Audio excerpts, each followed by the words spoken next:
Hello மக்களே, நீங்க உங்களுடைய வாய்ஸ்க்கு வேல்யூ கொடுக்க ரெடியா? நீங்க ஒரு நியூஸ் ரீடர் ஆகணுமா அல்லது வாய்ஸ் ஆர்டிஸ்ட் ஆகணுமா? எந்த வயதினரும் ட்ரை பண்ணலாம். உங்களுக்கு ஒரு ஸ்பெஷல் ஆஃபர் காத்துட்டு இருக்குது. 3 நாள் ஸ்பெஷல் கிளாஸ் வெறும் 2000 மட்டும் தான். ஜூலை 20, 21, 22.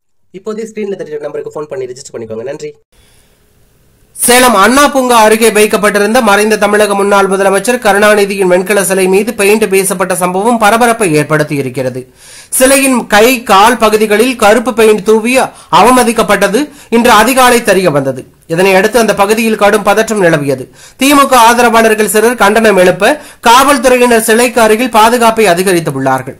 அடுத்த ஆண்டு சட்டப்பேரவை தேர்தல் சூழ்நிலையை மட்டுமன்றி மாநில அரசியல் களம் பரபரப்பாக இயங்கிக் கொண்டிருக்கிறது.